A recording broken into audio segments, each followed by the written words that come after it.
Hello students, today I will tell you the paradox of fractional oxidation number. So in some compounds, the general rules for calculating oxidation state gives fractional oxidation number of some atoms. For example, in case of Fe3O4, if we calculate the oxidation state of Fe in Fe3O4, then simply we use X for calculating the oxidation state of that particular atom, then plus 4 multiplied with charge on oxygen is -2, that is equals to 0. तो इसको अगर हम solve करेंगे तो आपका ये जो value है वो कुछ इस तरीके से आपका फॉर्म करेगा, that is equals to 8 and x equals to 8/3. So it comes in fraction.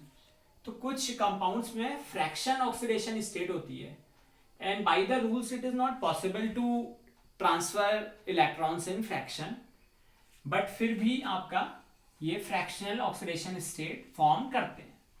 जैसे Pb3O4 है, इसमें भी अगर आप कैलकुलेट करके देखेंगे तो लेड की जो ऑक्सीडेशन स्टेट आएगी तो अगेन वो सेम ही रहेगी, 3x plus 4 multiplied with -2 equals to 0, 3x minus 8 equals to 0 and x equals to 8/3.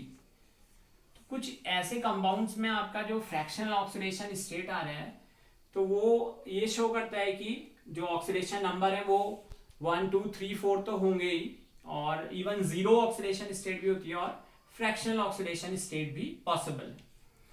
अब कुछ ऐसे कंपाउंड्स भी होते हैं जिनमें आपको फ्रैक्शनल ऑक्सीडेशन स्टेट के इसके साथ साथ ये भी ध्यान रखना पड़ता है कि अगर हम कोई ऑक्सीडेशन स्टेट कैलकुलेट करेंगे तो वो आपकी हाई भी हो सकती है बट वो उसकी एक्चुअल ऑक्सीडेशन स्टेट नहीं होती है. जैसे H2SO5, ये कंपाउंड का नेम है कैरोज एसिड, ये सल्फर का कंपाउंड है. तो अगर हम सल्फर की ऑक्सीडेशन स्टेट इसमें कैलकुलेट करेंगे तो बाई अप्लाइंग सिंपल रूल, अगर हम इसमें सिंपल रूल अप्लाई करेंगे तो ये हो जाएगा 2 multiplied with 1 for hydrogen plus जिसकी कैलकुलेट करनी है x plus 5 multiplied with -2 that is equals to 0. और इसको सॉल्व करने पे आपका जो वैल्यू आएगी that is equals to 8. x यहाँ पर को 8 आ रहा है but this is wrong, it is not possible because sulphur की ऑक्सीडेशन स्टेट तो 8 से 8 हो ही नहीं सकती है, वो 16 ग्रुप फैमिली में है. तो यानी ऐसे कुछ आपके क्या हैं कंपाउंड्स हैं जिनकी ऑक्सीडेशन स्टेट जो हमें डायरेक्ट ऑब्जर्वेशन में पता चलती है वो इनकरेक्ट होती है.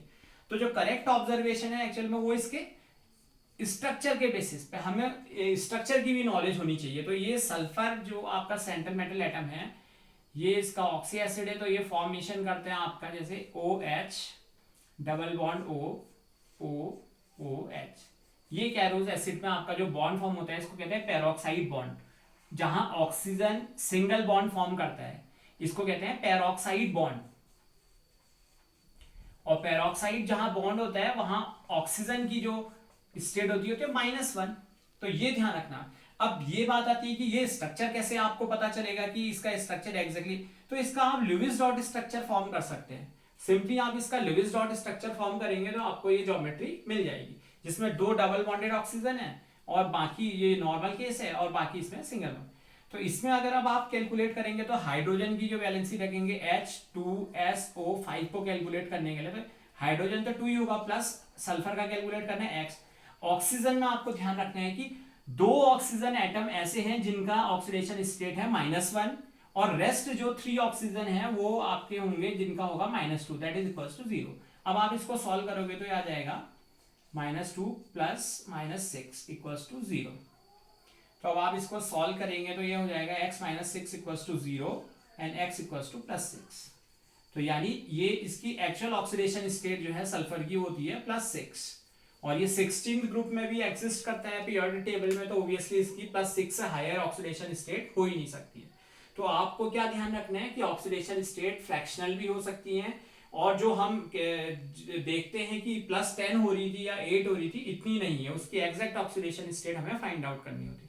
That is all about today's topic. Thank you.